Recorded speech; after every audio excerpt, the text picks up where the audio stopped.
Canada, United States, and everybody around the world watching this who cares about commerce and finance and taxes. This is the Tax and Money Show, episode number 49. We have a special guest joining us shortly. That would be Rob Anders, the former member of Parliament for 18 years. Yes, this gentleman here is a banking expert, and this is the gentleman that I was working with. I think you all remember last year, Rob Anders and I, we are the ones that got you back your money for an extra 2 years. That's right. The banking, the Canada Federal Bank Charter Act, the Bank Act of Canada, it was going to expire this year on June 30th. And because Rob Anders and I did a series of 5 shows together, and you know me, I got a big mouth. I was telling all of you, do a bank run, get your money out of Canada, move it to Panama, move it to the States, get it gone, get it into crypto, do whatever you got to do. Well, you all know that the Royal Canadian Mounted Police, those not so lovely individuals, along with CSIS, the Canadian Spy and Idiot Sentry Agency. Well, I don't even know what it stands for. Nobody even knows who they are. They don't even carry guns. They even tell you on their spy website that they're not law enforcement. What exactly do these people do? They write reports, I think, to the government that get ignored, I'm sure. And they also watch this show and make sure that the federal government sees what we're doing.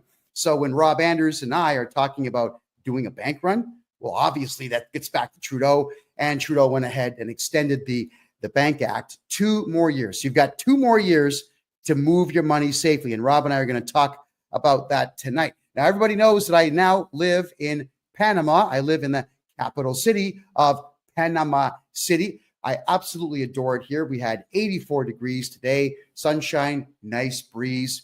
And I ate too much, as I always do when I go to the fish market. I had clams, I had shrimp, I had chicken wings. I had it all. And I had it all for less than $15. So I am ecstatic about my life here in Panama. I adore it here. Many of you are asking me, hey, what's going on with the riots in Panama now that Trump is taking over the canal? Well, where do we begin telling you what's wrong with that? What riots? What riots are we talking about here? I walk 10 kilometers a day in this town. I walk, it doesn't matter where in the city I go, I will go there. And we're talking the slums, the rich ends, the medium ends, the beach fronts. I go absolutely everywhere in this town. Nobody's rioting here. Panamanians only riot when their government is going to steal something from them, or when Canada comes in, because that happened last year. The Canadian mining company that wanted to absolutely obliterate the economy here and obliterate the environment here, the Panamanian people shut the whole country down and kick the Canadian mining company out. That's when they will start their protesting. No, what Panamanians do Thursday, Friday, and Saturday nights, they party. This is a city where car washes that operate as car washes during the day become nightclubs at night. And people show up with food and liquor and DJs. No idea where they come from, but they show up. People dance and party here all the time. And then we've got a week-long carnival taking place at the end of February, working its way into the beginning of March. This country parties, man. That's what they do. So no, there are no riots here at all over Trump's alleged threat to take over the canal. And that's not what he's doing, by the way, everybody. And the Chinese are not as influential here as you might think that they are. The Panama Canal here in Panama City has 4 cranes on the west side of the canal, and between 8 and 12 that operate at all times on the east side of the canal. And the 4 on the west side of the canal were built by a private, for-profit Chinese company. But they didn't own the land. They just owned the cranes. They had a deal to be able to lift stuff off of their ships first. That's all that it was. But thinking about it, there's no choo-choo tracks on that side of the canal. So there's no real way for them to move merchandise. I think it's actually a losing endeavor, if you want the truth, because there's a train track and a storage yard on the east side of the canal. And that train moves goods to the north end of the country or to the middle of the country. So this Chinese company is not very smart. I don't see where it was a winning move for them at all. What Trump was actually talking about is not taking over the canal. What he was talking about is the Chinese government's made a very big move worldwide to loan money at astronomical interest rates to countries around the world for infrastructure projects, knowing that these countries cannot pay those debts, and the Chinese would then take over the infrastructure that their fake money paid for. For example, almost every highway in Pakistan is owned by China now. Yeah, they own all the shipping routes, the vehicle shipping routes now in Pakistan, because Pakistan fell for this. In Myanmar, all of you know that I was in that Myanmarian war zone back in 2018, January 2018. The Chinese were building a shipping port in the city of Sitwe, a city that has only one traffic light within it, I might add. That city was then going to be taken over. The Chinese knew what they were doing. They were going to take the whole city over. The problem is, at the time, interim president Aung San Suu Kyi simply didn't have the balls to say no to the Chinese, because she's a Buddhist pacifist, sweet lady. I met her, I interviewed her, but she wasn't the one to say no to the Chinese. So the military junta, spelled junta, they got in there and they told the Chinese, no. That's what they said. No. But the problem is, everybody in Myanmar misinterpreted what the junta was actually doing. So it triggered a civil war between the Rakhine state, which is like their Quebec, and the eastern state of Myanmar. And then when the country was infighting, that's when the Islamic gangs of Bangladesh, they decided to make their move into the Rakhine state on the west side of the country and start slaughtering people again, because they were doing it when I was there, and they started doing it again a year and a half later, all because the military said no to China. Well, the Chinese government made the same type of deal here in Panama to build infrastructure. The 4 cranes we talked about, that's a private company. But the highway systems and the choo-choos and whatnot, yes, China was funding that. And now they are not, because Trump obviously made the appropriate threat in the appropriate way. But I don't think it's a threat. I think Trump made a deal. He's a businessman. I think that there's going to be a lot more money now coming into Panama because of this deal, where I'm sure the Americans are going to have to pick up the slack on what the Chinese will no longer be paying for. There's no war coming to Panama.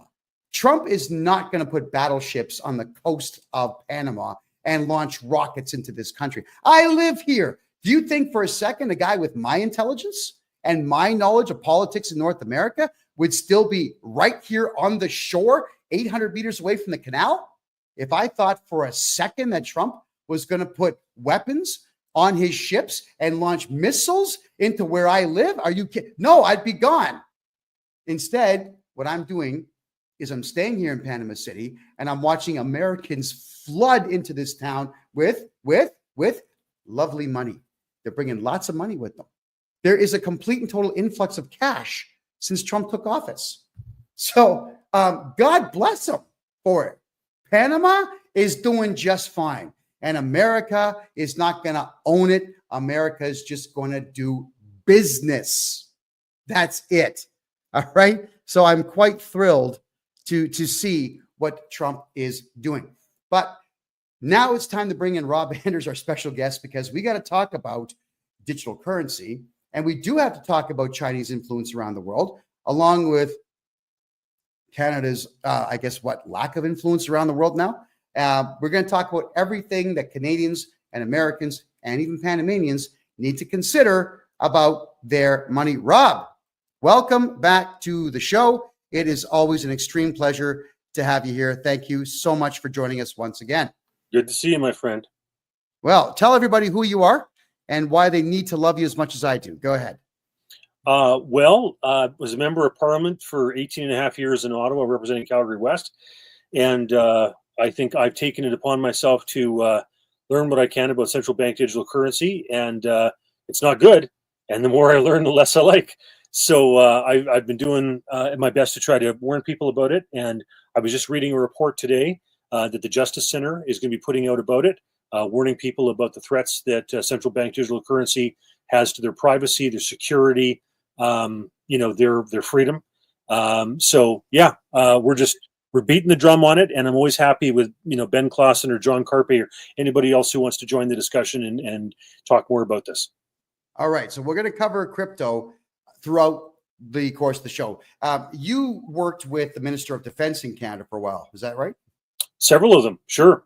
Whether it was Peter MacKay or Jason Kenney or Liberals, etc. Yeah, John McCallum, etc. Yeah, etc.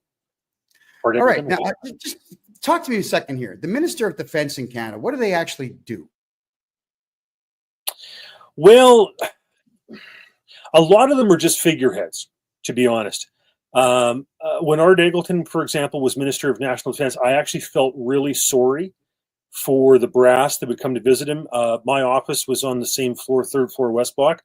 And, Art's office had a lot of those kids with, kind of green and blue and, whatever hair going on and lots of piercings and stuff. And I would see all these, polished brass military guys, shine shoes, the whole 9 yards, coming in, and they had to do presentations to these kids. They were obviously woke and progressive and liberals and all that type of stuff. And I thought, those poor bastards, they've probably served 20, 30 years, whatever, in the military, and they have to come in and report to these as their civilian oversight. I thought, dear God. So some of them are kind of figureheads. John McCallum was actually a minister at one point. If you can believe it, he was actually giving away plans for our Canadian warships. We have the most advanced ship we have in the Canadian fleets are frigates, and they are so EH-101 helicopters can fly on those things and drop sonar buoys in the water so that Canada can help with regard to submarine anti-submarine warfare. Yeah, it's the fastest ship in the fleet. It's the most sophisticated in terms of its listening devices, etc. And they have this thing, a claw, that captures the EH-101 and then hauls it into protection so that it's protected from the inclement weather, especially in the North Atlantic with the sea salt and everything else. McCallum was touring a Chinese admiral around, and the admiral said, "Oh, that looks interesting. We'd like that." It was a uniquely Canadian design. He just gave it to him, and then people have been talking about how the Chinese military was practicing in the Canadian Arctic or had arrangements to do so. Well, that goes back to John McCallum. You think about it. China's got cold areas. They got places up in the north, Manchuria, etc. Up, against Nepal, Tibet, etc. But they don't need to practice winter warfare in Canadian Arctic, And obviously, when they wanted to buy that mining company that was up with its own mainland access, type of thing where they could have a base up there. Like, it's just insanity. Some of the things some of these ministers have done to compromise our national security.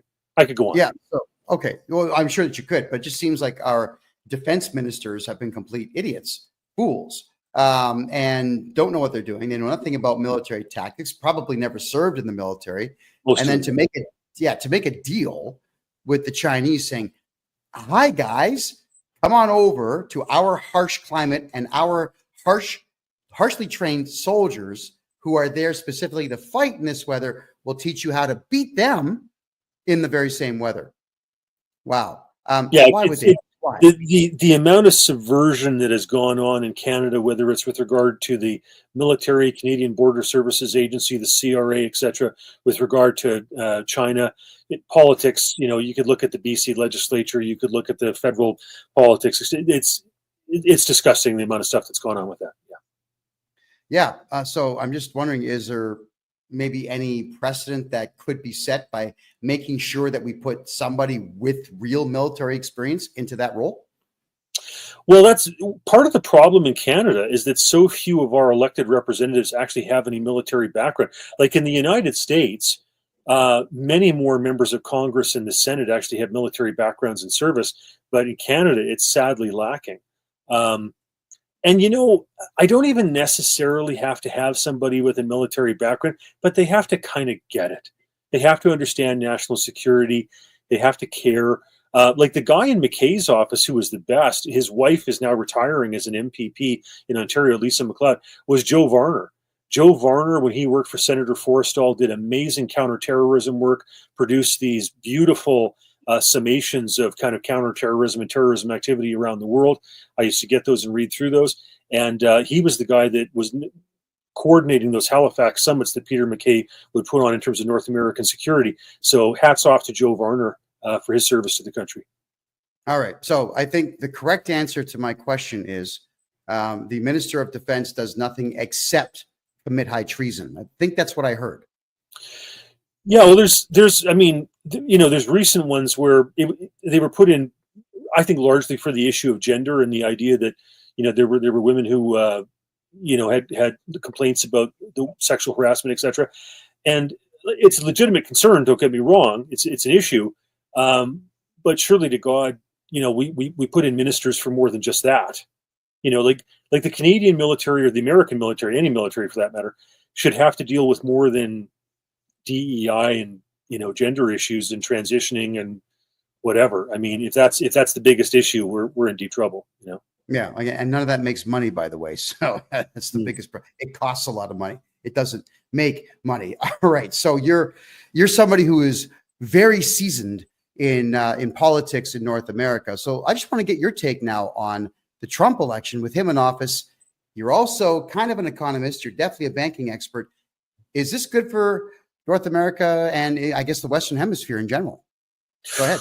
Well, okay, so Trump is in a war in a sense with China and BRICS. You've got these countries, whether it's Brazil, Russia, they say India, but I think India is actually hedging out of it. China, South Africa, etc. They're trying to challenge the U.S. dollar. And I'm not saying the U.S. dollar is perfect. They used to have 20,000 tons of gold. Now they're down to 8,000. But it's still the cleanest shirt in the laundry pile. And BRICS is a terrible scenario to go with. I mean, could you possibly trust the Chinese by telling you what they have in terms of gold reserves? And the Russians, of course, are spending most of it in Ukraine, so you can't trust them. And if I'm China, I'm sucking every bit of gold out of Russia for drones and missiles and whatever else I can get out of them. So I'm grateful that the Trump is battling that.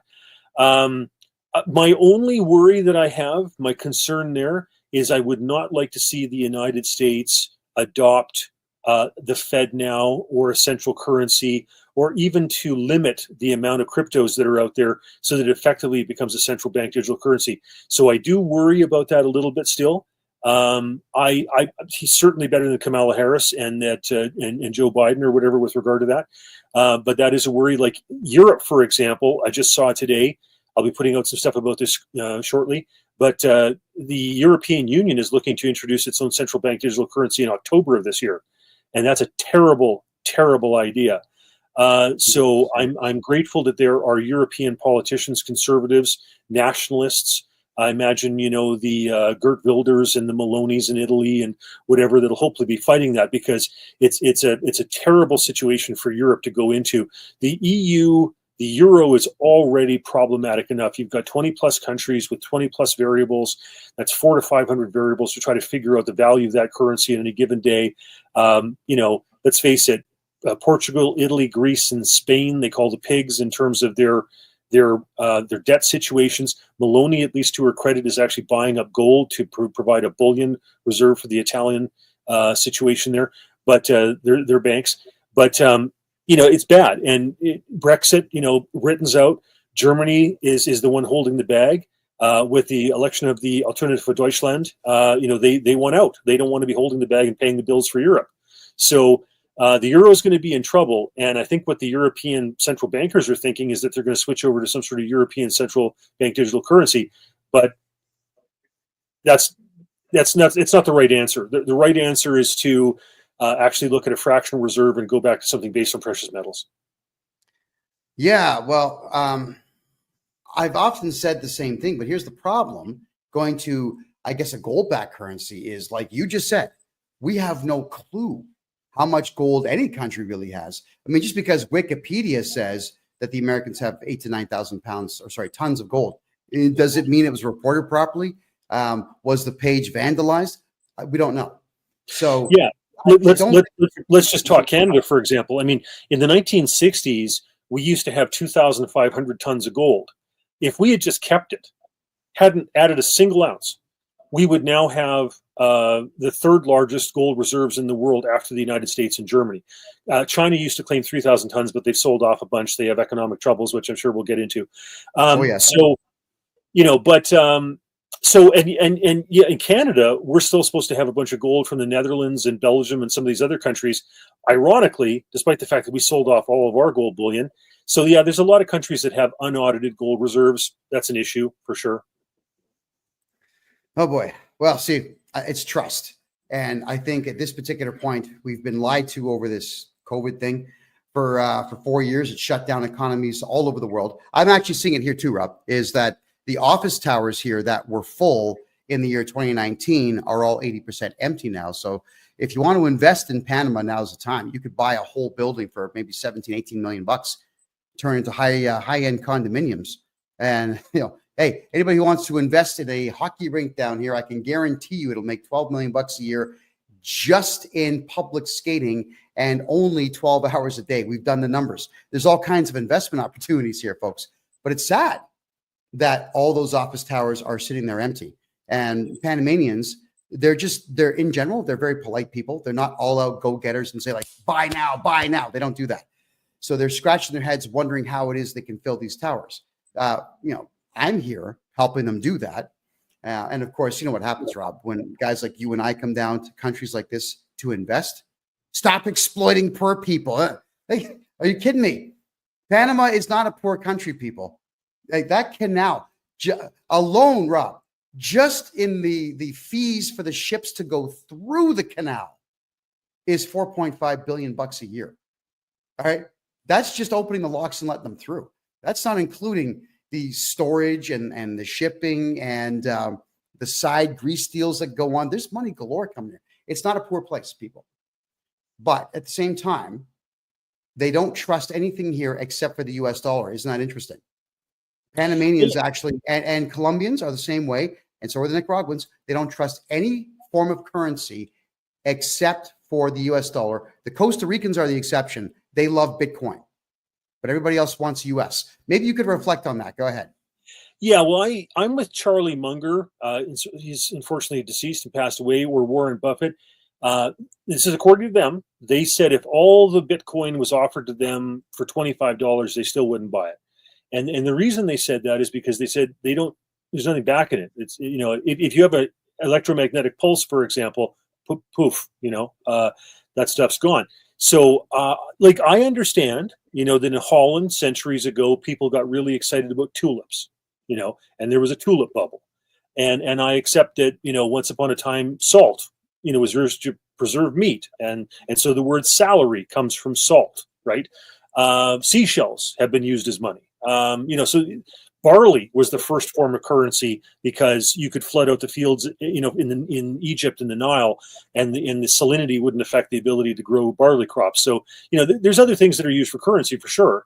But, it's hard to beat gold or silver or oil. We basically had a petrodollar since 1971, 72.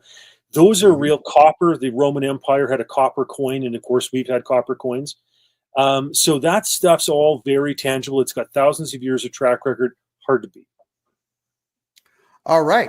Well, I can say this, that with Latin Americans having so much faith in the US dollar, and now with Trump in office, the Japanese are happy.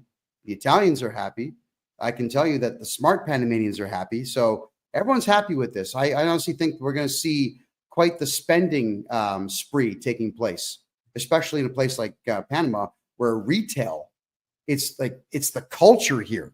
There's more retail stores here than I've ever seen anywhere else in the world. And they're all throwing down greenbacks and they all absolutely love it. But I do want to talk about China here, because everyone's saying it's World War III because of China. I'm saying, well, hold on a second here. The Chinese are not going to send nukes.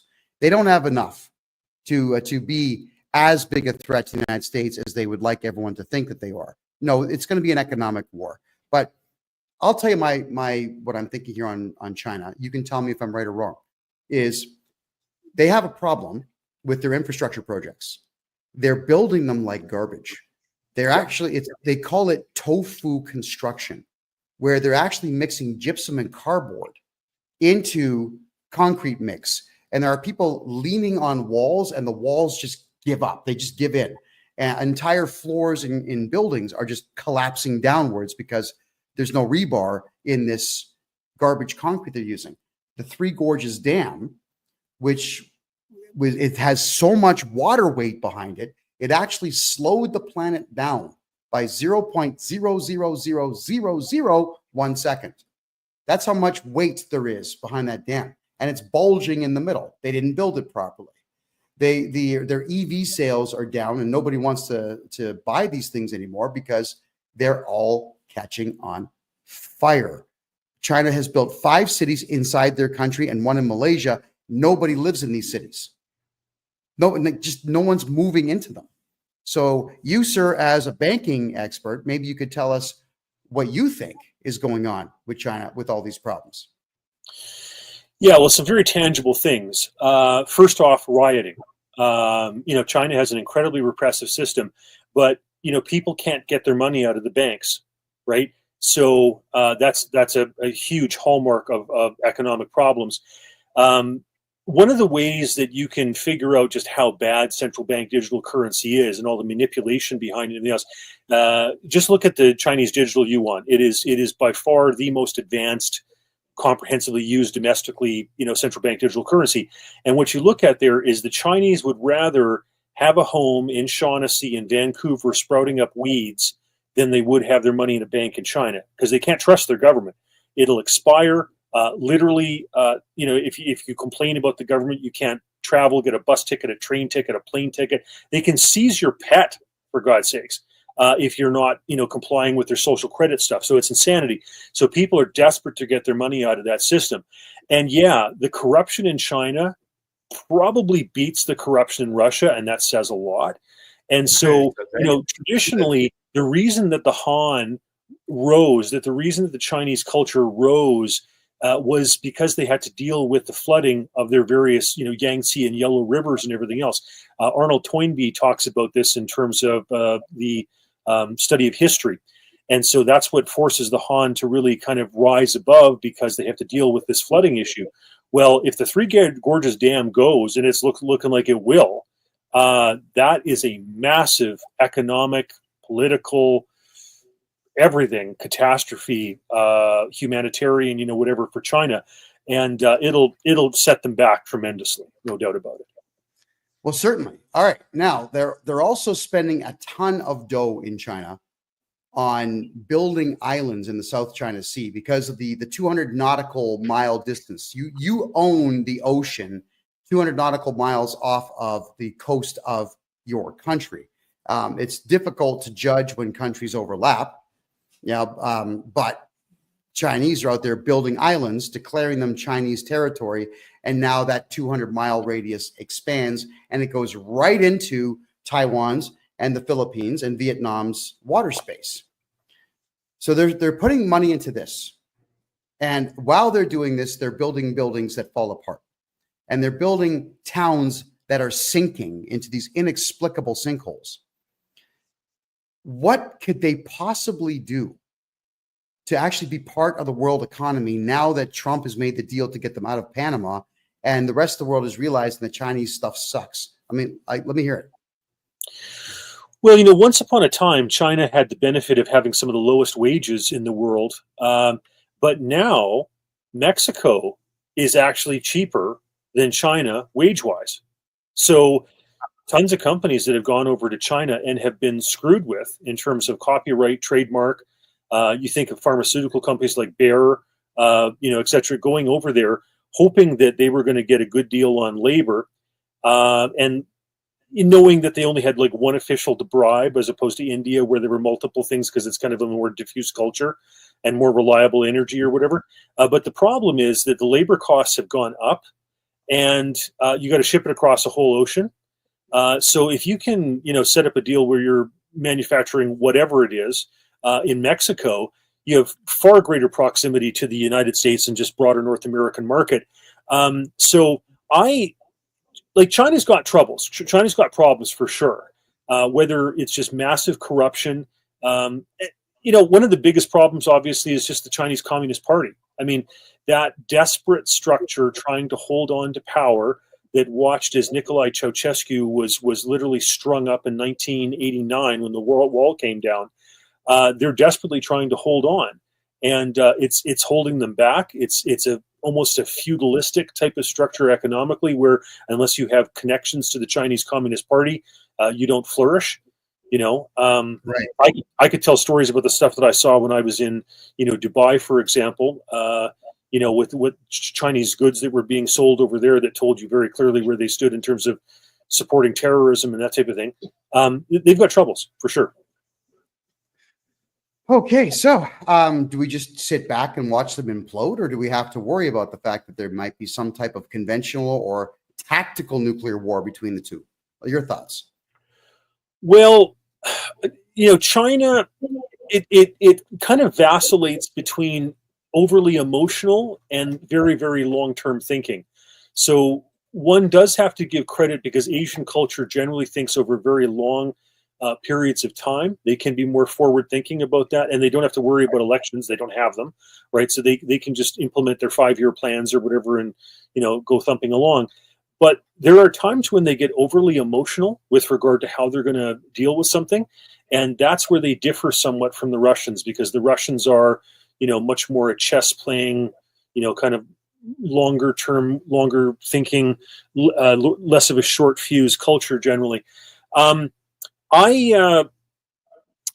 think that China will, it's a brittle structure, and I don't think that has a long-term stability to it. I think that there will be trouble there, whether it's just, for example, in terms of the currency, the economy, the labor rates going up. I think all those things are going to pose real problems for them. And I think that, Trump and Steve Bannon and those folks very seriously taking into account the threat that China is. There are threats, in terms of, say, for Islamic terrorism, Russia, irredentism, whatever. But if you look at how proactive the Chinese are, for example, in terms of space-based weapons, their wizards-based weapons and stuff, I think, the United States rightfully sees them as a greater threat than some of these others. And at least Steve Bannon and other people, like some of their naval intelligence people, understand that. And if Trump takes action on that, and maybe even deprives them of, say, for example, favored nation status in terms of trade, that's going to be a serious problem for the Chinese. Well, if America just stopped letting Chinese ships dock in their ports and stopped allowing Chinese goods to be sold, I think that would absolutely crush them. The Americans are the number one consumers on the planet. I mean, the best part about Americans, and God bless you Americans for this, I love you for it, is if you like something or someone, you break out the cash and you just dole it out. You'll get more of it. Very much opposite the way Canada functions, which is why I'm not in Canada anymore, people. I just couldn't stand the idea that I'm a public figure in Canada for 8 years now, and you don't make money there, like nothing, right? So America has that. And if you're able to break into the US market, you will be wealthy, just because they've got 370 million plus people in a consumerist economy and culture. Do you think that Trump is going to stop their ships from going to port? Is this something that he's considering? Well, I think it makes sense to try to repatriate a lot of American jobs or businesses from China back to the United States, or even to a surrogate, in a sense, like cheaper labor in Mexico, because the violations that the Chinese do in terms of copyright and trademark are just ridiculous. What's common over there is they'll bring a business in, promise them cheap labor, access to, seaports, cheap electricity, etc., whatever. The business will set up.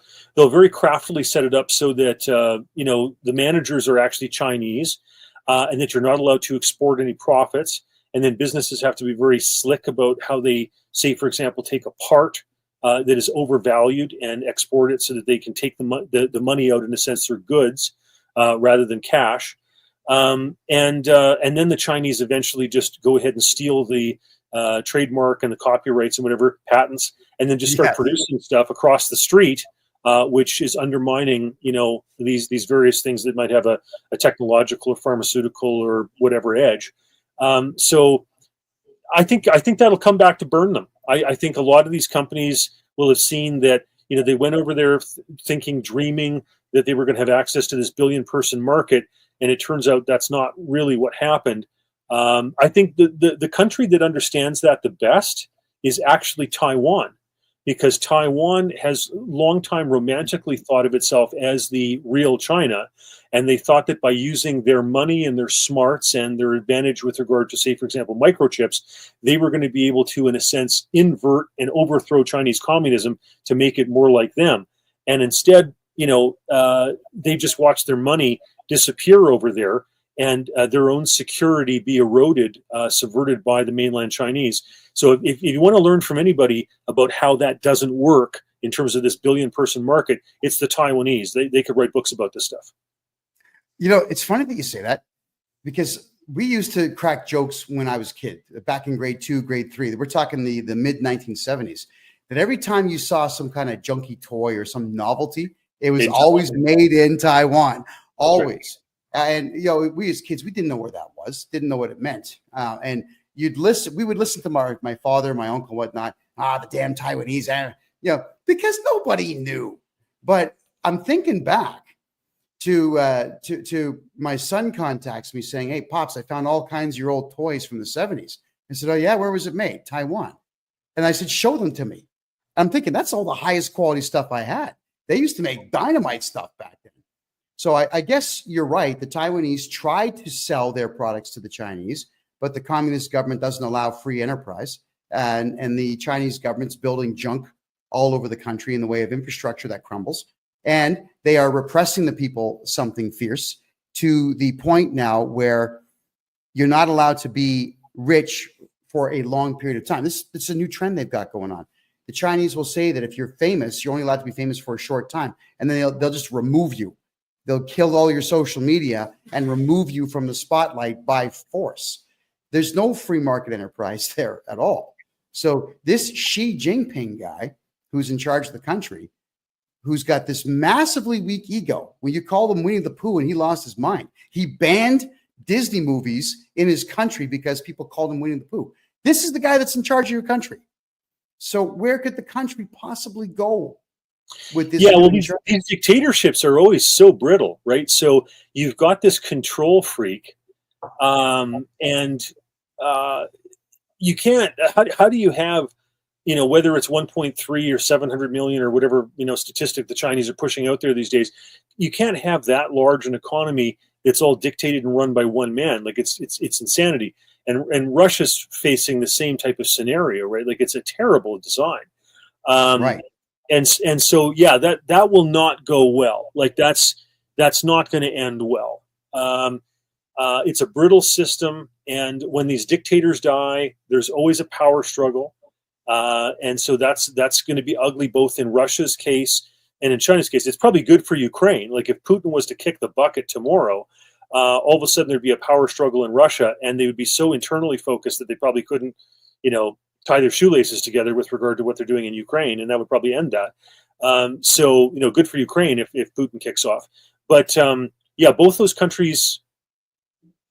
And here's a problem for us: is if you have a Russian banking crisis, a Chinese banking crisis, which they're both well set up for.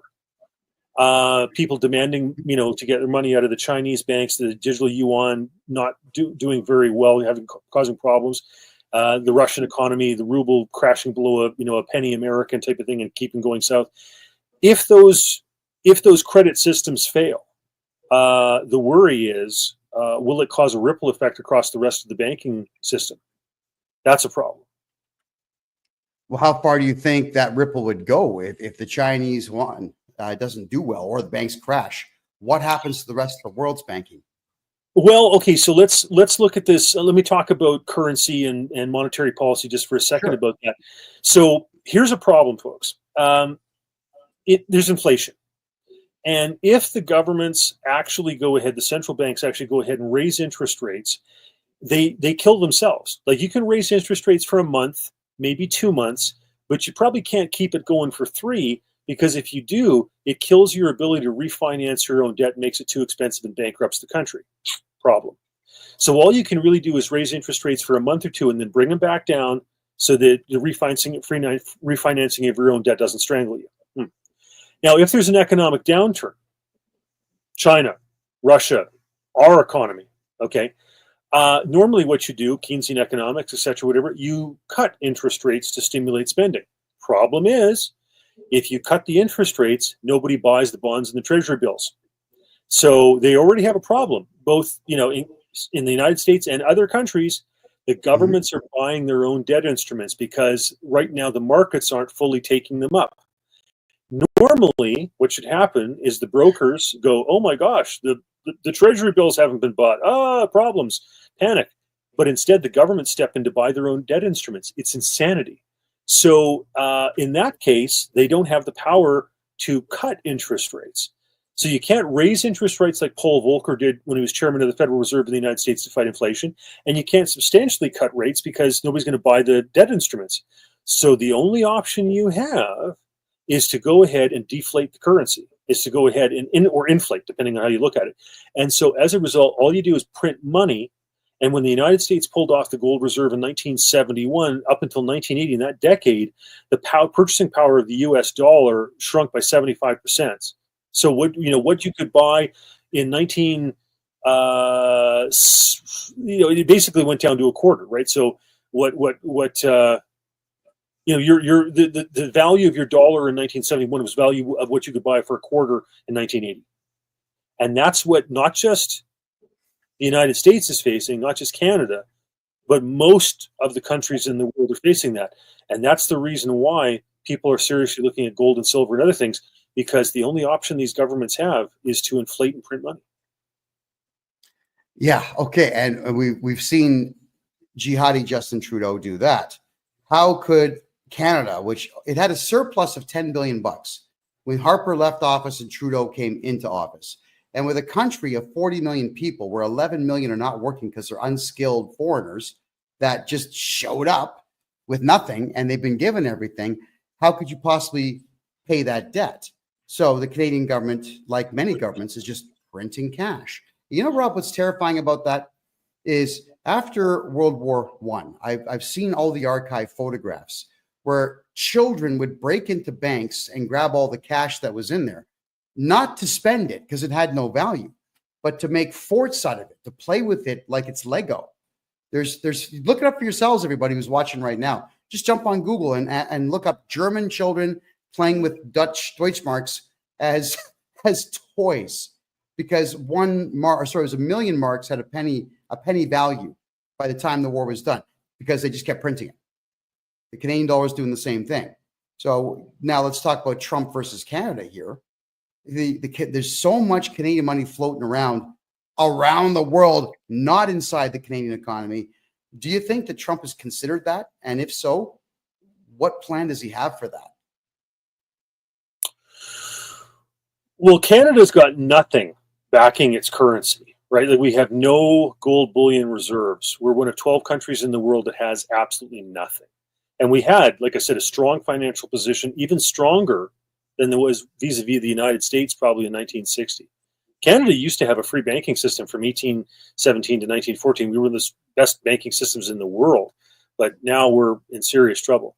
So, there's been this, threat of tariffs, which really was because Trump wanted us to fix our border security issues, et cetera, blah, blah, blah. But, if he just pulled a Millet, and if he cut stupid spending in the United States and got rid of woke progressive programs, what would happen is money would flood into the United States, including Canadian money, a lot of it. And our dollar would slump. The only thing that Canada has going for it is our beautiful trade relationship that we have with the largest market in the world, the United States of America. When Mulroney was in and conducting the free trade agreements, 80% of our trade was with the United States, foreign trade. Now it's about 60%, which is still a massive chunk. If there's anything that threatens that, that's the only thing we've got going to prop up the Canadian dollar. That's it.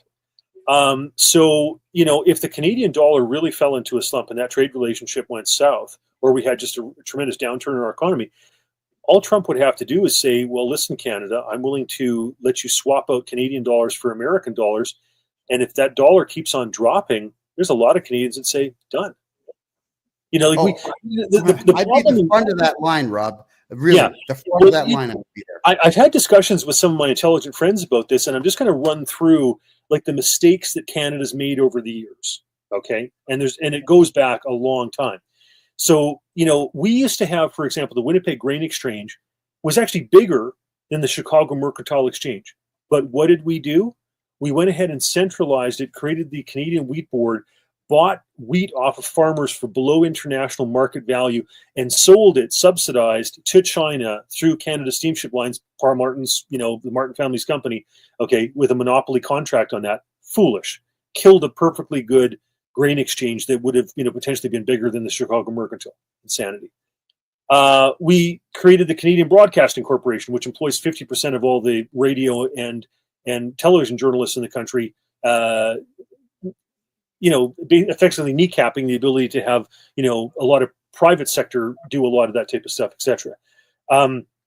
Then, for example, you know, we gave up on the Avro Arrow, and a lot of those engineers went south to the United States.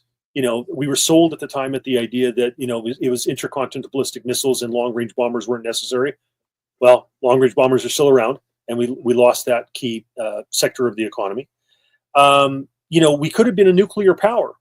We had a Minister of National Defense, Doug Harkless, and wanted Canada to be in that realm, and instead we chose to play pacifist with regard to that. We had, like I said, the gold reserves in 1960; those have all been sold off.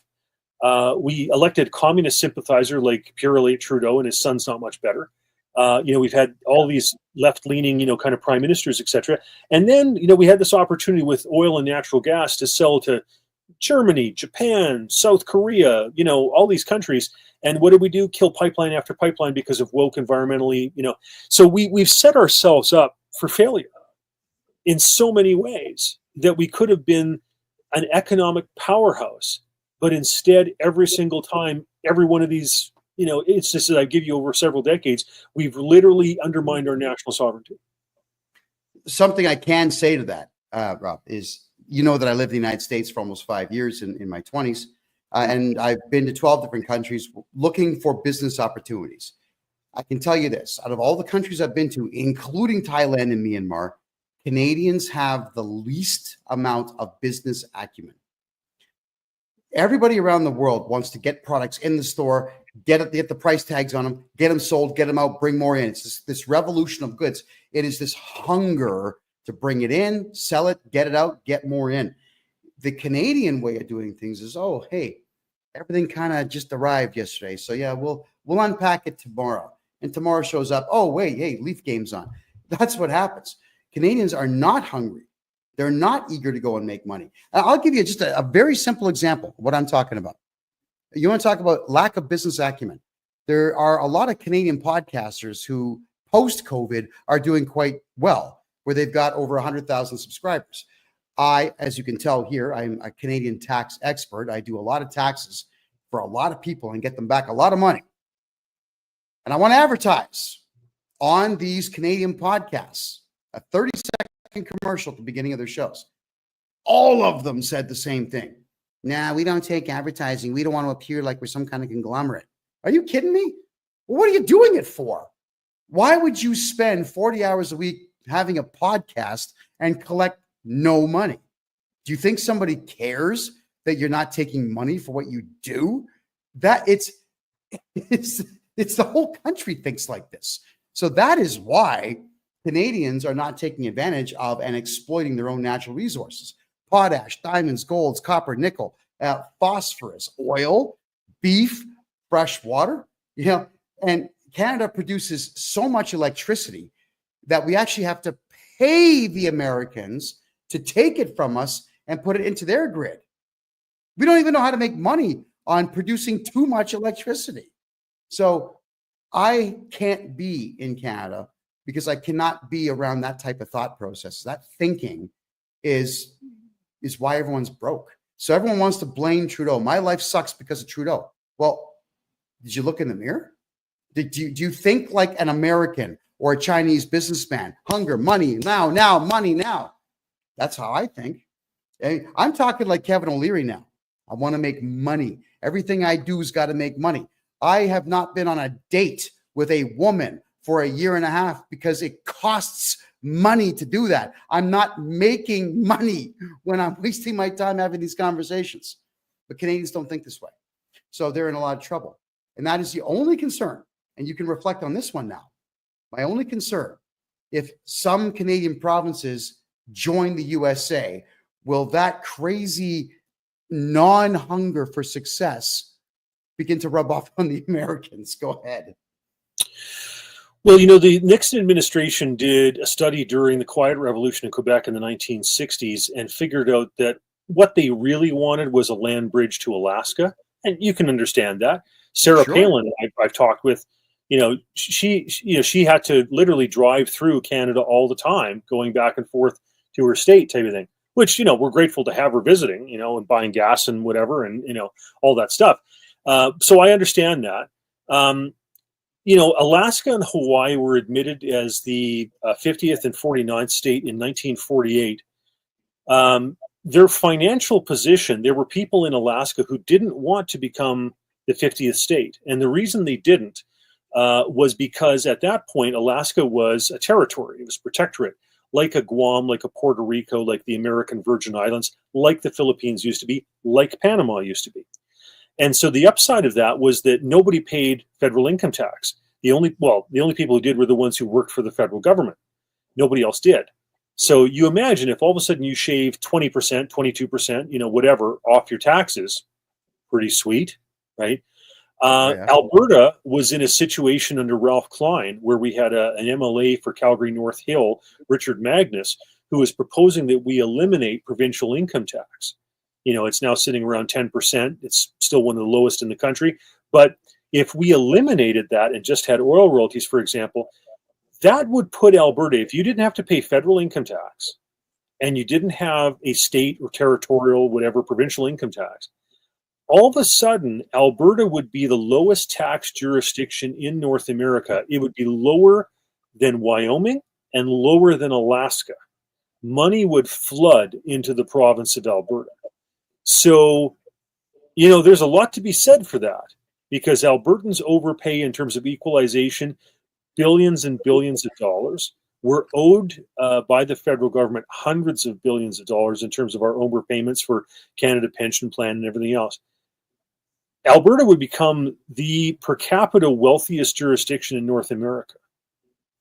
It's pretty compelling.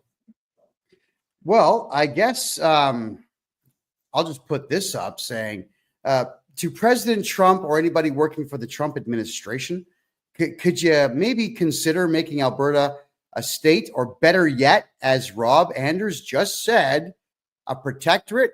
Because Alberta is a beautiful province and should not be part of Canada any longer. There's no reason for it to do so.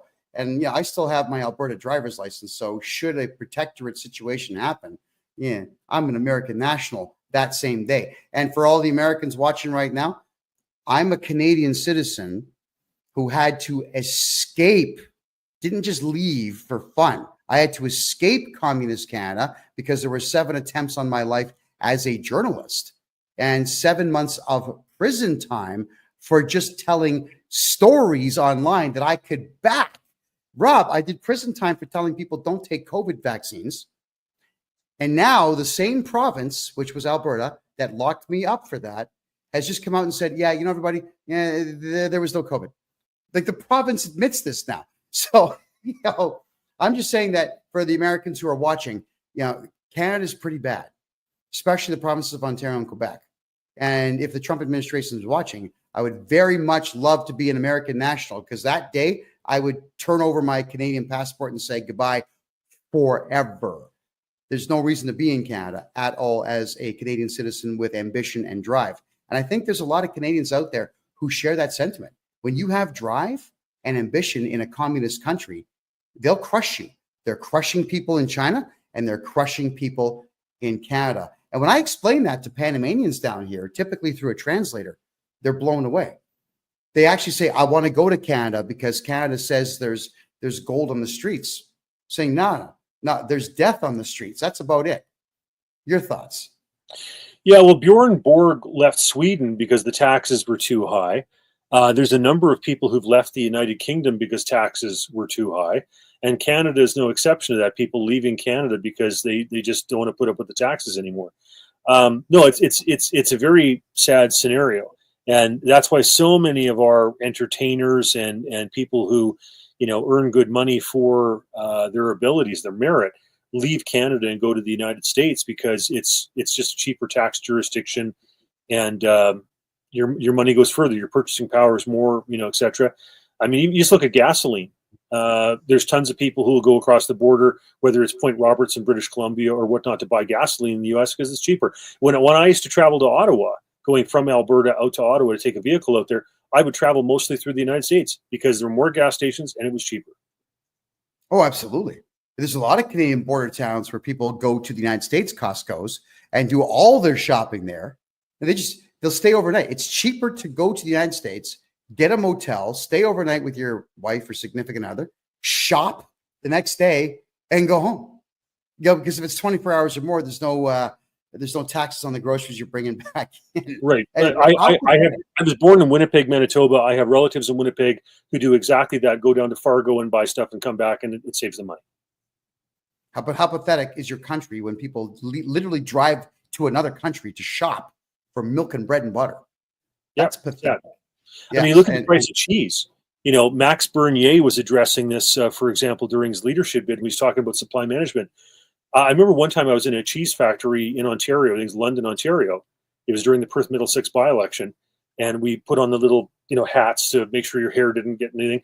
And I was asking the guys, I said, so what would happen if we actually had got rid of supply management and allowed American cheese up here? And he said 90% of the Canadian cheese manufacturing would go under because it's been so cross-subsidized with supply management that most of the companies couldn't compete. It's just sad. Like we've literally kind of grown up on a lot of kind of interventionist, subversive socialism. And Alberta, we've been subsidizing socialism across the rest of the country. Quebec daycare is because of the equalization payments that we pay out. The Canada Pension Plan, if Alberta wasn't contributing, we over-contribute by $3 billion a year. We over-contribute to employment insurance by about $300 million a year. We have been subsidizing these social programs and this socialism across the rest of the country, and we were just drunk on oil money and allowing it to happen. I remember Bloc Québécois MPs, when I was first elected in the 1990s, saying, why do you guys put up with this? Quebec does our own thing, and we're not even as economically viable as you are. Why do you do it? They were right. We've been subsidizing the rest of the country with ridiculous social programs and whatever for decades.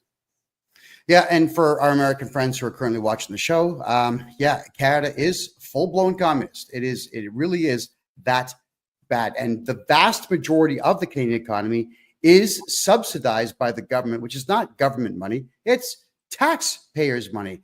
To the point now, America, if you're planning on moving to Canada, I wouldn't do it. I'll tell you why. It's because your tax bill will be up to 73% of everything you make by the time you're paying your income tax, your Canada Pension Plan, employment insurance, provincial income tax.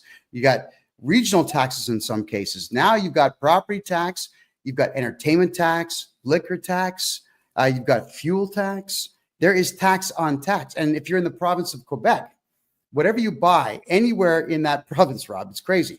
You buy something in the province of Quebec, the federal government puts 5% tax on that. And then the Quebec government puts tax on top of that taxed number.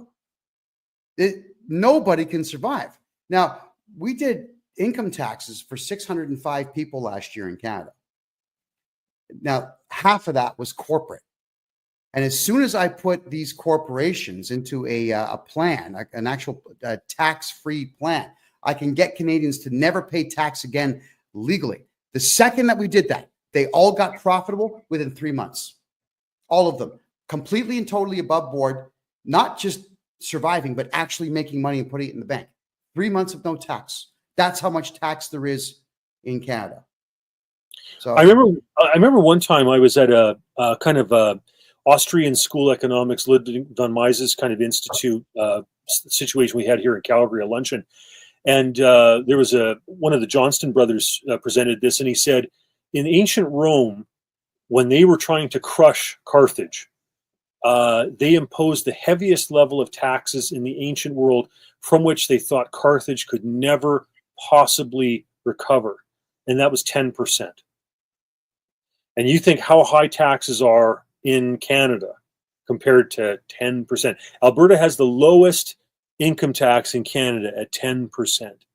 I think that we should have some sort of constitutional amendment where there can be no tax above 10%. Because if it's good enough for God, it's good enough for government. No. Yeah, 10% is considerably better, but it doesn't change the fact that in the province of Alberta, Rob, you and I had a good laugh about this. I moved to the city of Calgary from Toronto, and I did that in February of 2021. Now, I shouldn't eat Doritos, but come on, man. The guacamole ones, they're the best. All right. A bag of Doritos, the big bags, those big bags of Doritos at the time were $2.99. Now, by the time I left Calgary in November of 2023, that's just 2.5 years later, the same bag of Doritos is $10. A roasted chicken is between $25 and $35, one. And I am buying 5-pound chickens here for roasting at $2.80 a piece in Panama. A whole chicken, not just a little chicken breast thing that's sitting in a roaster. So, yeah, Alberta might have low taxes compared to the rest of the country, but the food prices are ridiculous. And it's all artificial. There's no reason for it to be that high. So here's a question I've got for you in reference to high prices. When you look at a house in Toronto or Vancouver, they're garbage. They're built like crap. But they're $1.5 to $2.5 million for a 2,000 square foot house.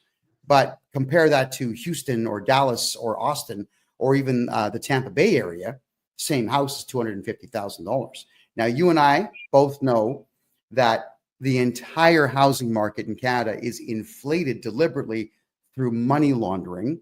And the theory is that if money laundering was actually made a properly illegal thing in Canada, the entire housing market would tank, and so would the food market.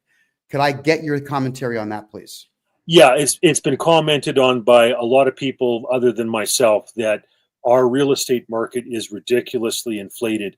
You know, the U.S. had a big correction in 2007, 2008 with Freddie Mae, Fannie Mac, and AIG and what have you. And I'll tell you what went on. We had Canadian mortgage companies, banks that were terribly exposed to the subprime crisis in the United States and Mexico, for that matter. And what happened was Mark Carney, along with Stephen Harper as Prime Minister, Mark Carney is Governor of the Bank of Canada, went ahead and took the worst aspects of the Canadian chartered banks' mortgage debts and had them purchased by 3 different entities. It was the U.S. Federal Reserve to some extent, because some of them were American mortgages. Some of them were by Canadian Mortgage and Housing Corporation, and some of them by the Bank of Canada. We would have had bank failures in Canada, but this was all done under the radar. And then when the market settled down, they were, retransferred type of thing. But the Canadian banking system survived the subprime crisis in the U.S. because of that kind of under, the radar subterfuge. The correction that happened in 2007, 2008 in the United States has still not happened in Canada, and that there's a shoe that is waiting to drop. So imagine, this is one I've actually been thinking about here. Imagine Donald Trump, who actually is entirely fed up with the entire Canadian government, all of it. Imagine he finds a way to stop money laundering in Canada. How quickly would the housing market crash in the entire country? Well, the 2 biggest ones obviously are Toronto and Vancouver. Vancouver, like I said, it's all that Chinese money that is desperately looking to get out from the crazy scenarios of central bank digital currency, digital yuan in China. We would have a major correction. The U.S. probably had, a 30% correction in 2007, 2008. The Canadians, we skated through that. Would the correction be even bigger? Would it be 35, 40%? I'm not sure. Well, I can say a lot of people are going to lose a lot of money. Yeah. A lot of people are going to lose a lot of. And one of the things, and that's what I tell people, that have 100,000, 200,000, 600,000, whatever it is, in GICs, treasury bills, bonds, bank, debt instruments, whatever. Watch out. I saw people come into my constituency office back in like 2007, just before it all went down. And they were facing bail-ins where they were losing this stuff because of the fine print, okay, with regard to bail-in contracts on this stuff. And they were money just pixie dust, eliminating. And I worry for a lot of people in Canada. They don't understand how compromised the system is. It's not a bail-in. It's now a bail. It's now a bail-in. It's not a bailout. It's a bail-in. So in order for those banks to save themselves, they're going to take those depositors' money and solidify their own equity type of thing.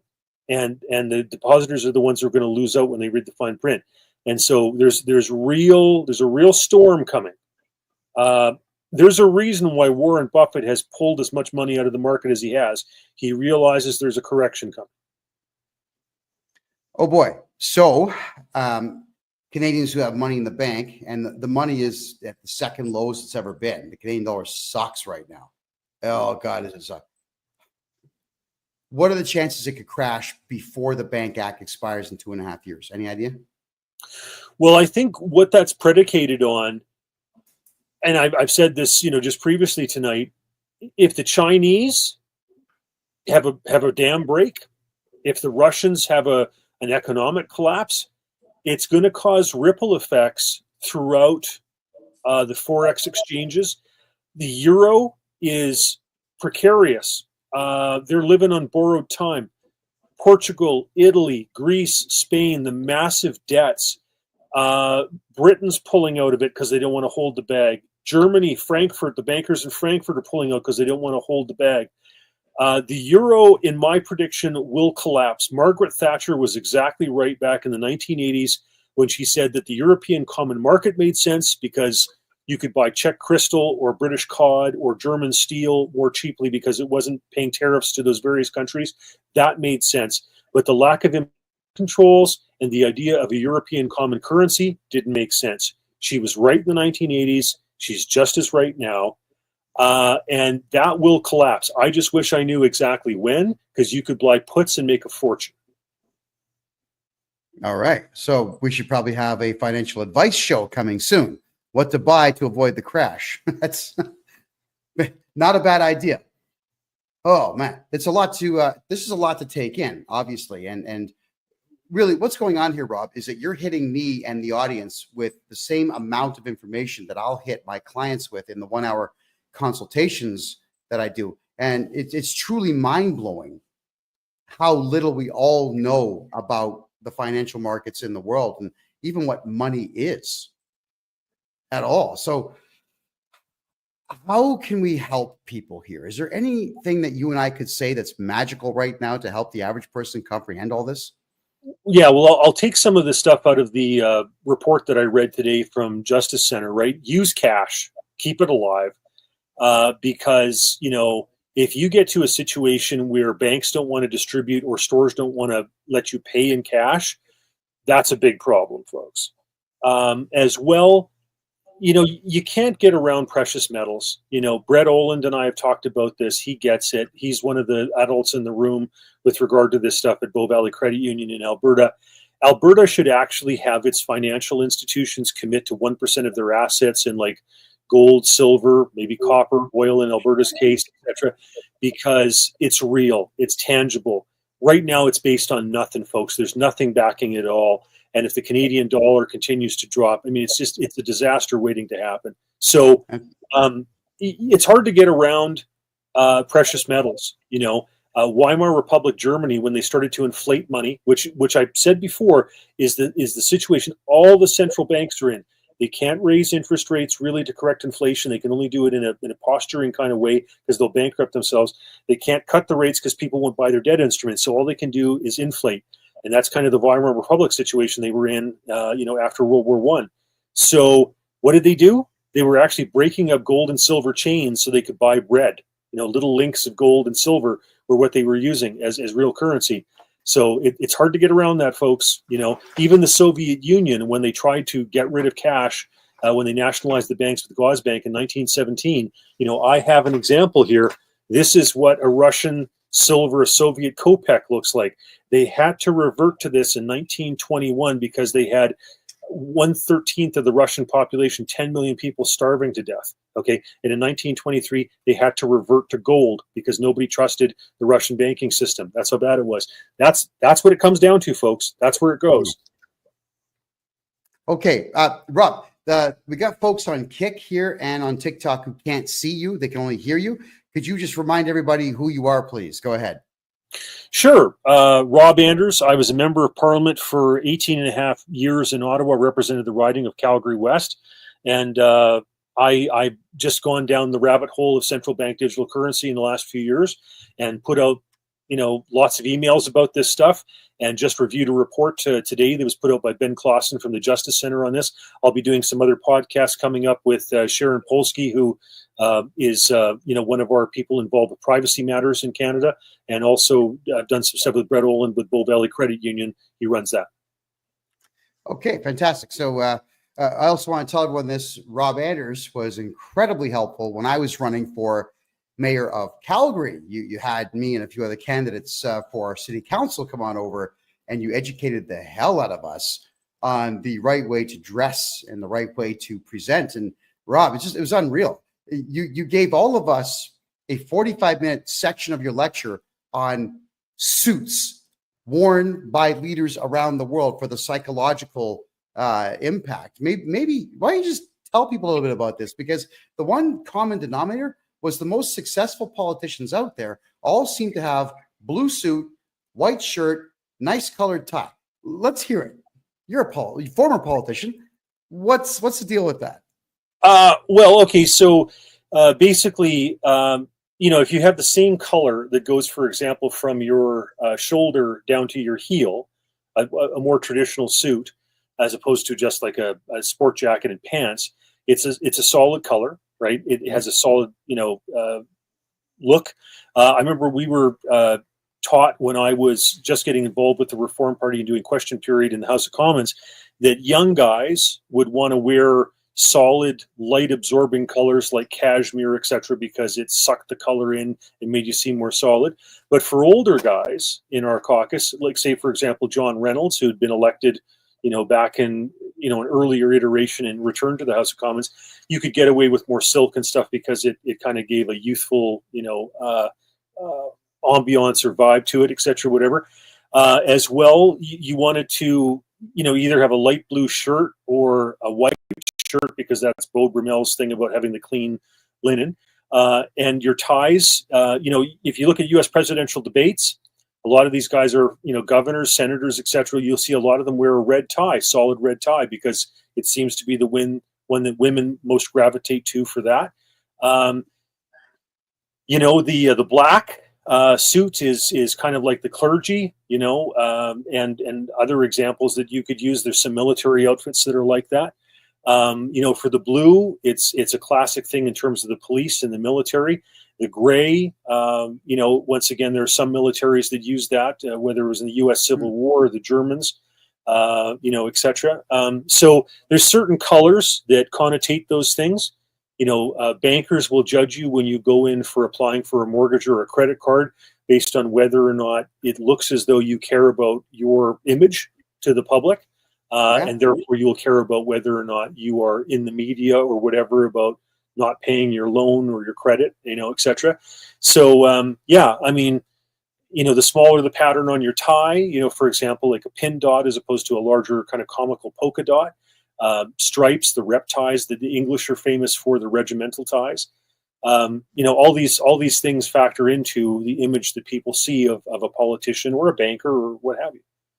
And the fact that you were able to lecture us for 45 minutes on this with a slideshow showing us the fashion follies out there, gray suits with pinstripes, which did look terrible beside the blue suits.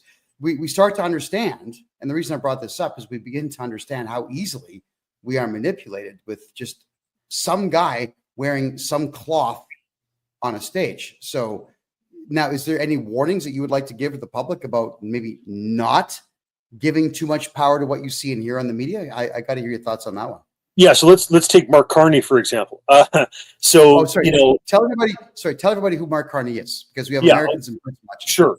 Okay, so Mark Carney was the former governor of the Bank of Canada, hired by Stephen Harper, then hired by the Bank of England, and is now running for the leadership of the Liberal Party of Canada. Looks decent in a suit, but because of that pedigree, when he looks down the camera lens and says that he wants to spend 150 trillion with a T dollars on green on the green agenda, and people nod their heads and think, oh, well, that sounds reasonable. No, that's crazy. That's insanity. That's 100 times the Canadian national debt. It's over 4.5 times the size of the U.S. federal debt. That is an astronomical sum of money. And how is he going to do that? Because the government of Canada doesn't have that money. The government of the United States doesn't have that money. Most governments combined don't have that money. He wants to use central bank digital currency. He is one of the brain children behind this, and use it to manipulate your private finances into his ideas of what you should do with regard to your fuel and your spending and electric vehicles and all this type of stuff. And he does it because, he's smooth and he's slick and he wears a good suit. And he's been a governor of a couple different banks. And so people think, oh, yeah, all right, whatever. But it's really insanity. It's some of the most astronomical sums of money you could possibly imagine for this whole kind of, green pixie dust, DEI progressive kind of stuff, right? Yeah. He actually says he wants to see higher carbon taxes. All right. So essentially, Mark Carney, who could be the prime minister if Trudeau steps down. This is the lunatic that they're talking about making prime minister for a short while. So let's just say, for argument's sake, he gets in March 1st. The Canadian election is in November. That gives him more than half a year to implement a central bank digital currency. Is that enough time for a crazy man like him to do that? If we let him. There are countries where they've attempted this, like Nigeria, for example, and they literally are burning effigies in the streets and protesting and causing problems at the banks, because what they do is they get rid of the large currency. They get rid of like the $50 dollar notes, the $100 notes, and people were literally walking around with wheelbarrows full of small, bill currency. It's a terrible scenario. Excuse me, I got something in my throat. And so yeah, this stuff is real. It's what these globalists plan. Mark Carney is one of the brains behind this stuff, and it's going to mean tremendous hardship, not only for Canada, but this guy's going to try to sell it to the European Union and other countries. And we need to have somebody like Donald Trump that says, no, I don't want to have one crypto to rule them all. I don't want central bank digital currency. I don't want to go down this route. See, like China loves this stuff because they know that people want to get their money out of the country. So if you don't have cash and it's merely an agreement between the various central bankers over what the exchange rate is, then it's impossible to go to a cab driver in Shanghai or something and do a different exchange rate than what the government offers. Like that's the thing when you go to like Havana in Cuba, or you go to Venezuela and Caracas. There's what the government offers you as the official exchange rate, and there's what you can do as private deals on the side, which is the real market exchange rate. Well, if you get rid of cash, that's not possible. So dictators love that stuff. Vladimir Putin, Xi Jinping, they love this stuff because it means that everybody's trapped into their bogus exchange rates that they set by the central banks, and it therefore keeps their currency inflated at a higher rate than what it should be. They love this stuff. But if you love freedom, don't let the dictators win in terms of telling you what the value of your money is. And that's one of the reasons we should go back to the idea of having a precious metal and a fractional reserve, because that's the way you really preserve wealth. If Mark Carney gets in, do you think Trump's going to let him stay in office? Well, Donald Trump rightfully had problems with Justin Trudeau, as we all only 20% of Canadians still support the guy, who they are, whatever. I mean, even the Liberals are turning on him, thank goodness. Mark Carney is bad. He's going to make Trudeau look good, because Trudeau is kind of this, guy who reads his talking points. But Mark Carney is more of a globalist. He's more of one of their actual prodigies and brains behind this type stuff. If Trudeau looked down at camera, Liz, and said he wanted to allocate $150 trillion to green initiatives, people would laugh. They would laugh if Stephen Guilbeault said that as a minister in charge of the environment in Canada. But when Carney does it, they're actually taking it credibly. And the problem is he could actually bamboozle some of the Europeans and others into thinking this is a plausible idea. So he's more dangerous than Trudeau. Smoother, slicker, more dangerous. Is he really that charismatic that he could say to just literally go to some place and say, hey, we're going to go between 10 and 100 times our current national debt to build green energy, and have everyone say, like, yeah? Is he really I'm not sure it's that he's charismatic in the sense that he believes he's got well, maybe he does. Maybe he does sense he has a divine mission or some sort of, otherworldly, element to him to do this. And this is his mission while he's here on Earth. Maybe. But I think the problem is he's the gray man. He's what they refer to in intelligence and espionage communities as kind of the guy who just, floats there and doesn't get noticed and whatever, and doesn't ruffle feathers. Like Trudeau can come across as a clown, right? He puts on blackface. He wears inappropriate headgear. He appropriates other cultures and kind of dresses up. Like, he plays Mr. Dress Up. But Mark Carney's not going to be that stupid. He's never shown that before. And so he's just more credible. And people are going to buy this stuff. Like, if I had to have if the forces of evil were looking for a salesperson for central bank digital currency, it's not Justin Trudeau, right? He's too laughable. But with Mark Carney, it's much more dangerous. Well, he terrifies me, this guy. And should Mark Carney get in, and please, Uncle Trump, if you are watching this, you go remove him by force. And yeah, man, I was in a court case. This is back in 2021. Conveniently, there was a court case brought against me while I was running for mayor of Calgary, because I was the only real conservative guy saying, don't get needles, don't put on masks. We're going to put the whole city back to work when I'm mayor.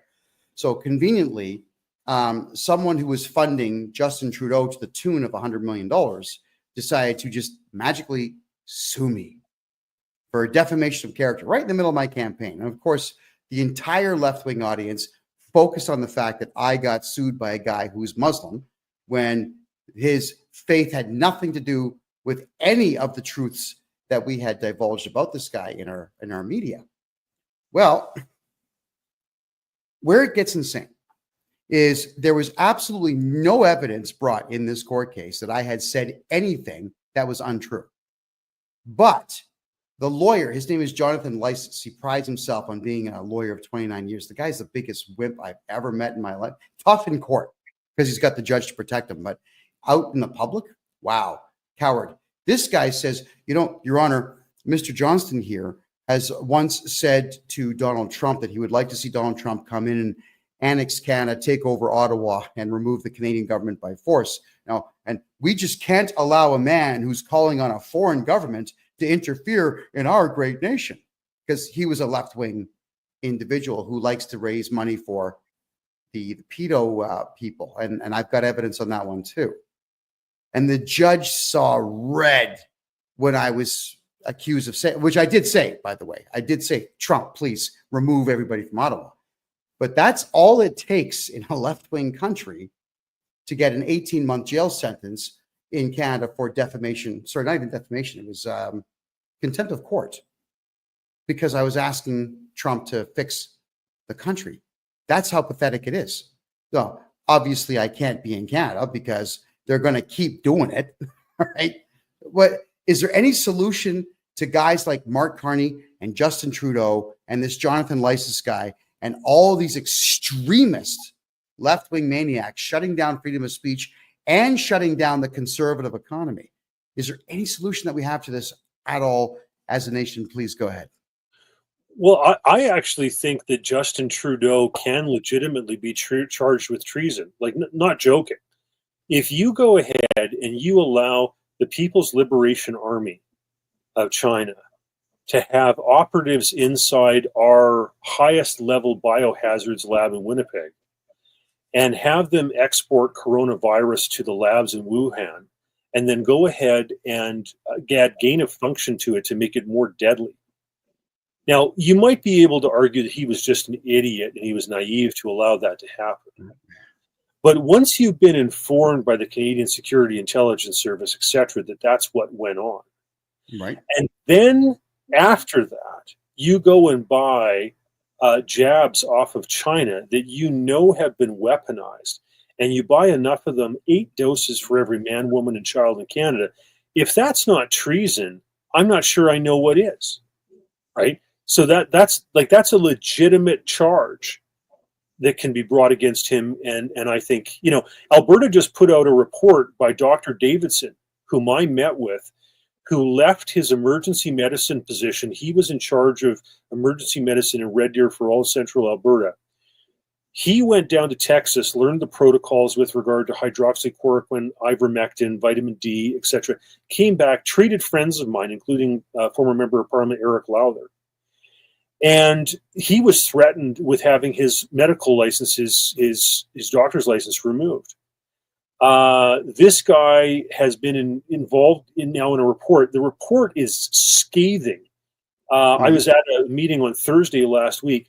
If somebody had 2 Pfizer jabs, they are 10 times more likely to have had myocarditis. If they had 2 Moderna jabs, they're 14 times more likely to have myocarditis. If they had 1 Pfizer jab and 1 Moderna jab, a mixture of the jabs, they're 36 more times likely to have suffered myocarditis. Wow. Of the pregnant women who were jabbed, 87.5% spontaneously aborted. And of children who were jabbed, there was a 3,328% increase in infant mortality death. The man who was responsible for that and allowed that to happen, encouraged it, invested in it, Justin Trudeau.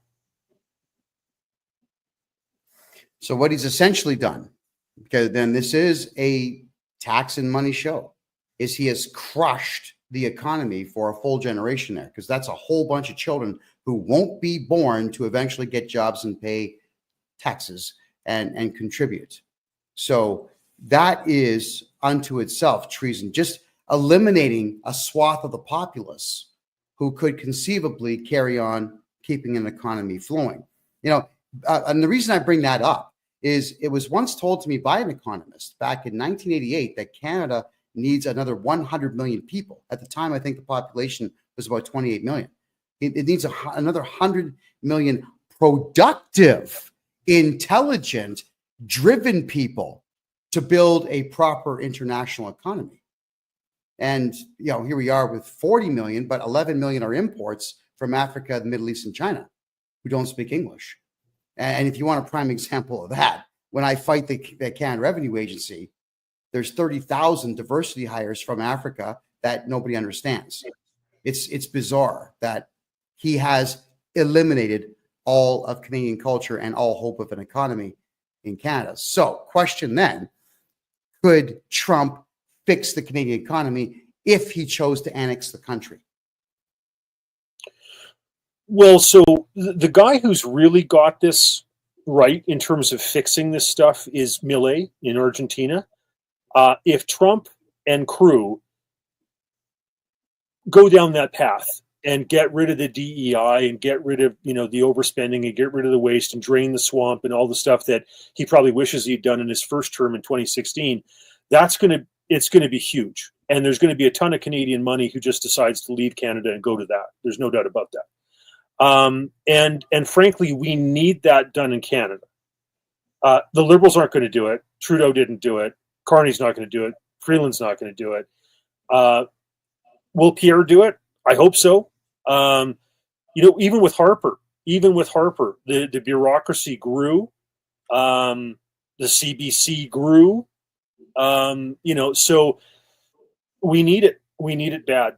Like I said, we've got a housing bubble that's about to burst, and we need somebody who's going to come in and really right size the Canadian government. I mean, talking about the CRA, I could do that. We could do a whole show on that.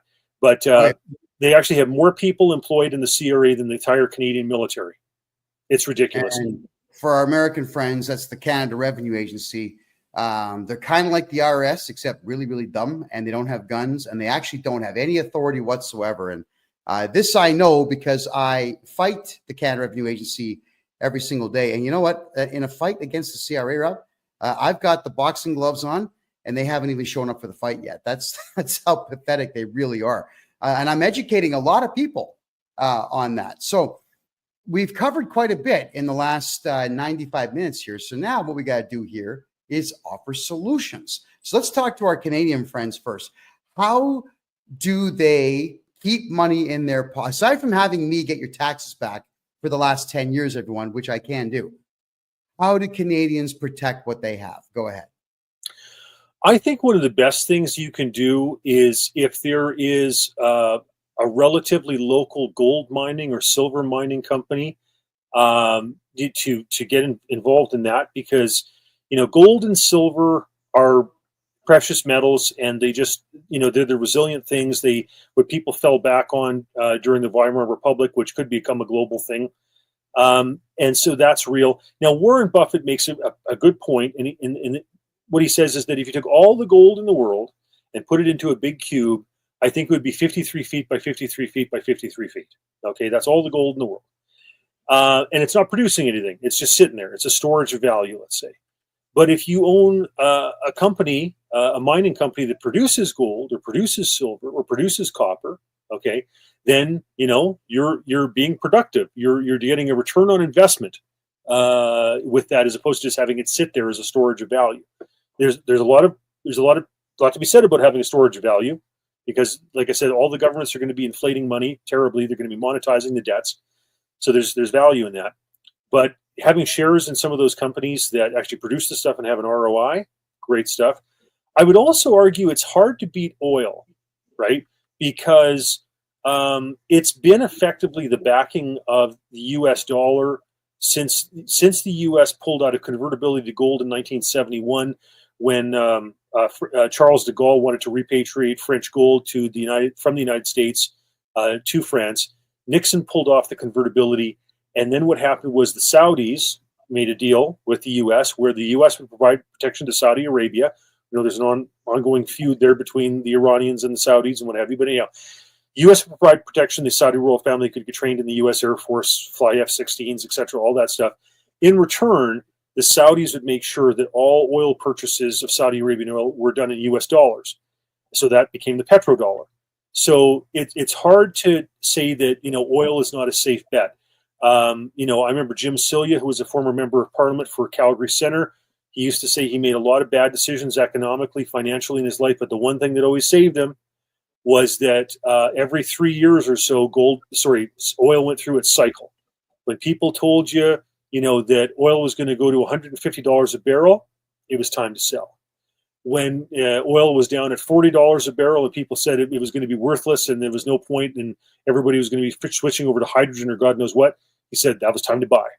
And he said every 3 years or so going through that cycle saved him and buoyed him up economically. So I think those are real. Those are all good investments. If we're going to be going through some financial instability, if the forex exchanges, who knows if the Russians, the Chinese are going to have implosions, if the euro is going to go down, whatever, those are pretty solid. All right. And on a more basic level, because you're talking about gold, silver, and oil. Yeah, I mean, I agree with what you're saying, but will the average person get involved in that? What can Canadians do, let's say, just on a daily basis here to protect themselves from any and all imminent crashes of the Canadian dollar? Well, continue to use cash, because I don't think you really want to find out what a cashless society is like. It's the ramifications in terms of lack of privacy and everything else are going to be drastic. Like, you have to imagine if the CRA, the Canada Revenue Agency, could just say, you know what, Kevin, I think you owe more money than what you've, filed out and self, kind of filled out your taxes for. So we're going to assess you an extra $10,000. Don't worry about it though. We'll just take it out of your e-wallet. Yeah. That's what's coming, folks. That's what Carney wants. Okay. And that's what China has. If you want to understand central bank digital currency, all you got to do is look at the digital yuan in China. That'll tell you everything you need to know. And look at what the Chinese are doing. They are investing in Vancouver real estate, getting their money out of that country as best they can. So you don't want to go there. And so, real estate, has its place.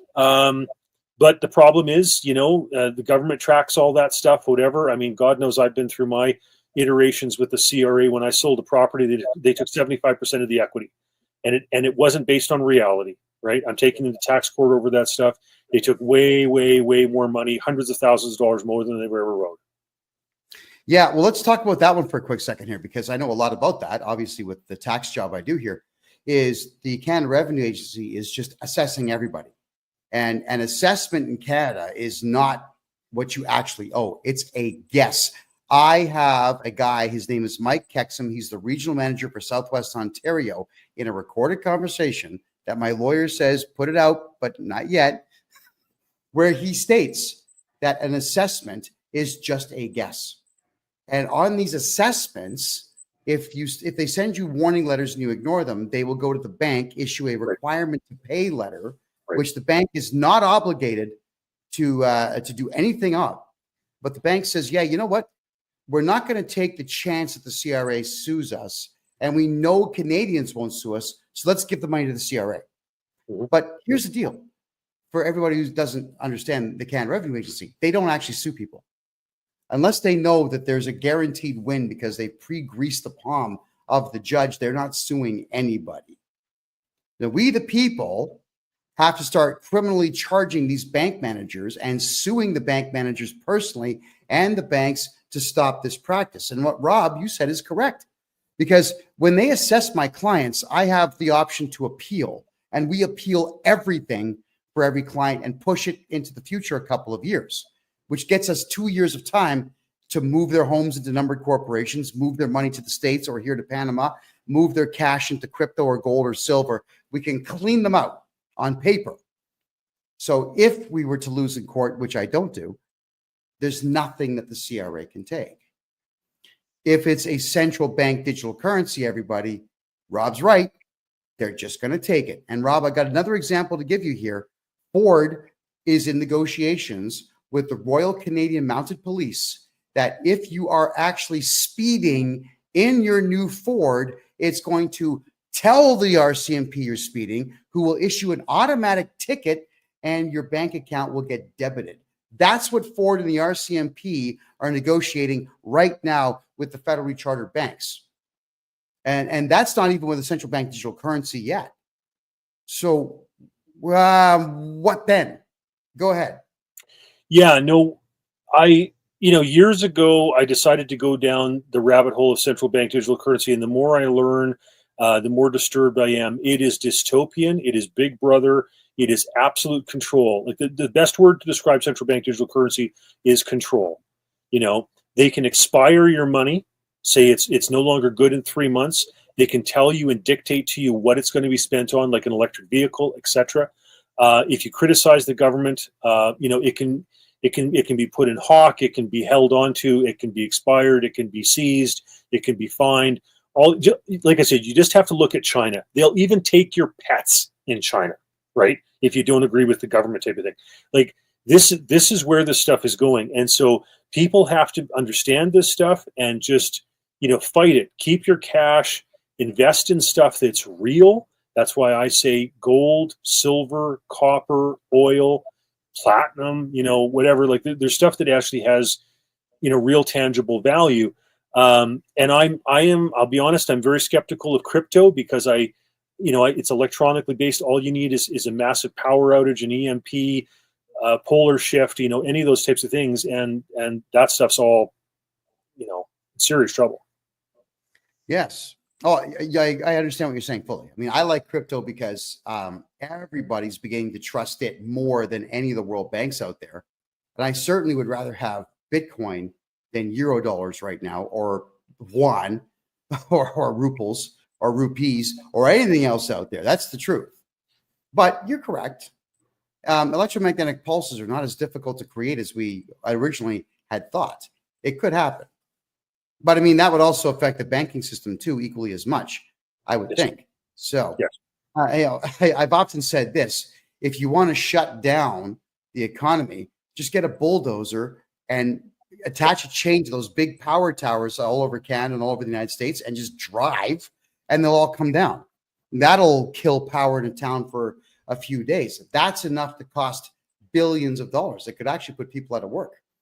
Now, when they put the towers back up, you tear them back down. That's all it would take to shut down the banking system anyway. So I just have to, I guess we'll say, politely state that Canadian money and Bitcoin are subject to the exact same thing, because I don't think that the Canadian dollar is stored in safes anywhere. I think it's just out there as digital numbers. Tell me if I'm wrong, please.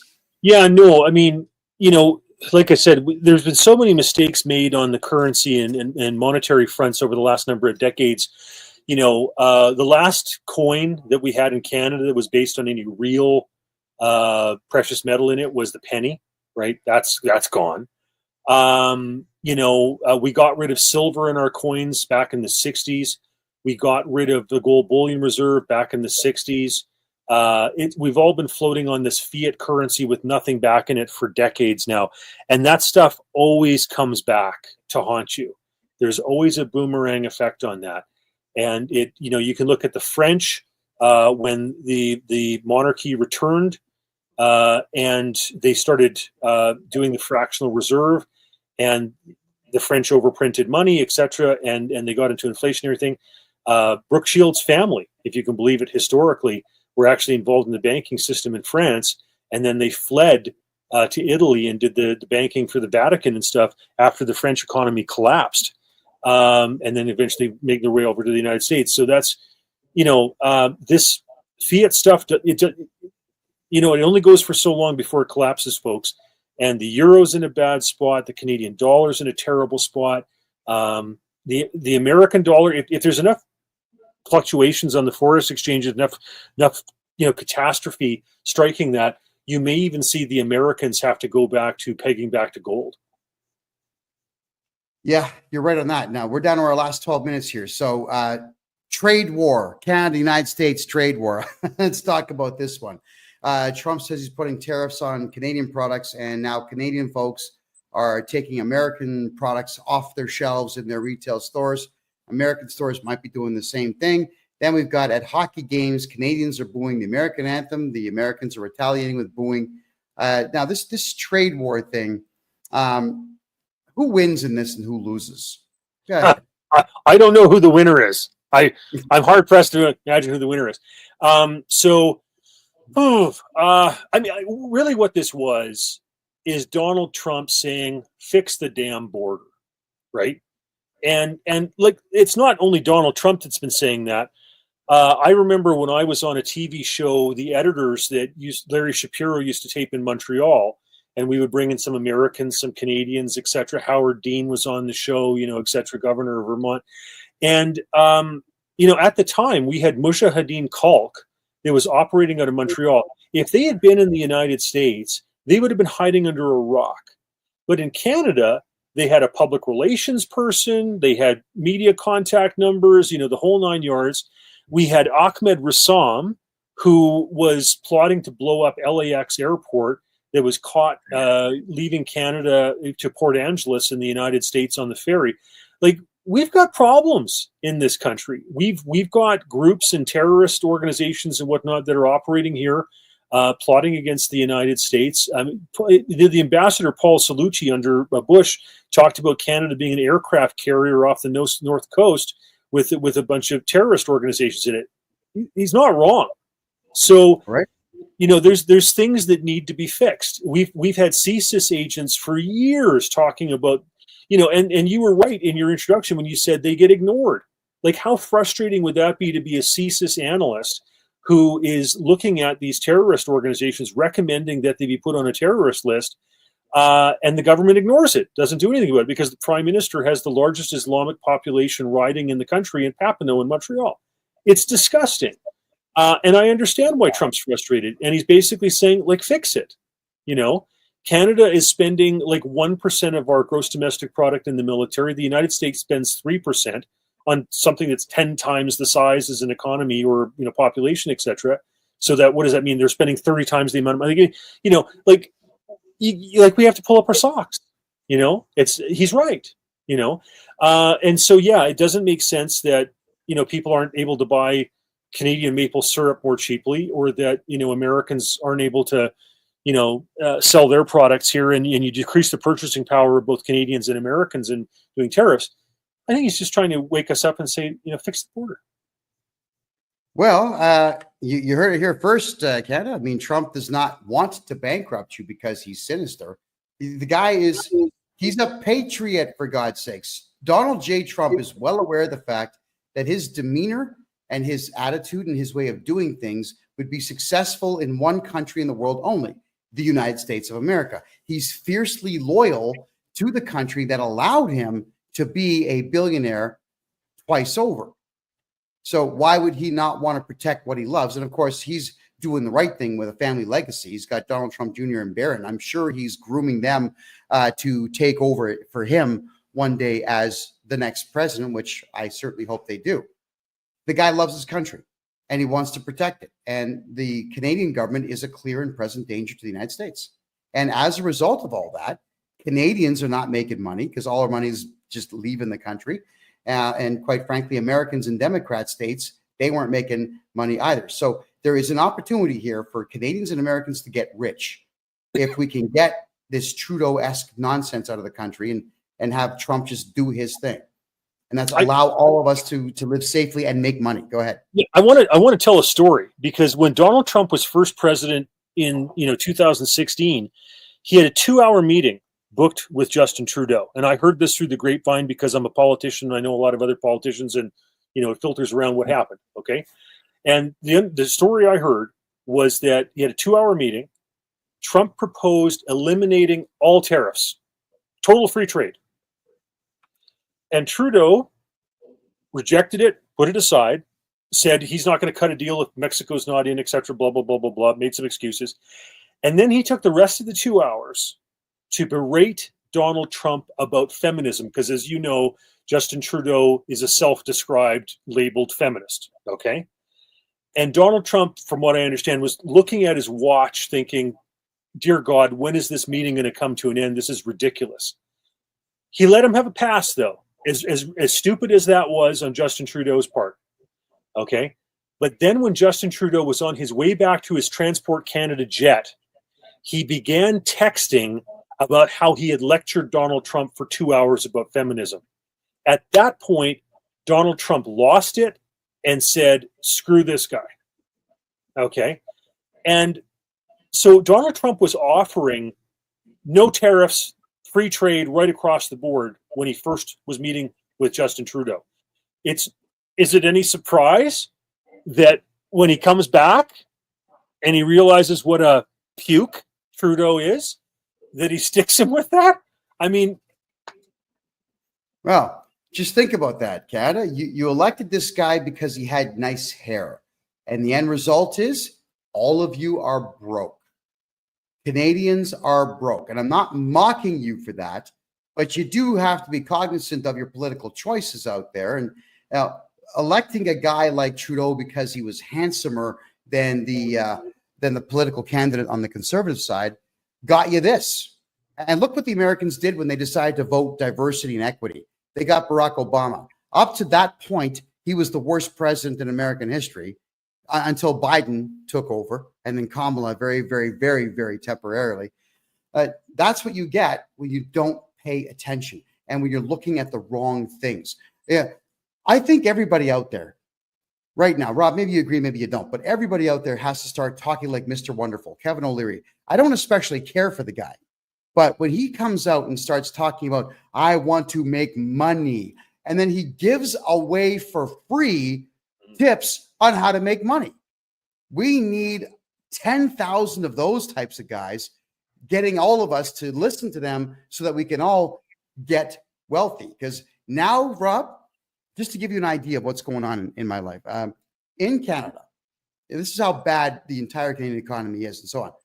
I was put under a court order that there's 152 people I could not talk about and 12 subject matters I couldn't talk about. The Canadian government made it clear to me that I was only allowed to podcast for 2 hours a week, and that there was a leeway for me to go 10 minutes over my time, which meant that I was making less than $900 a month in Canada.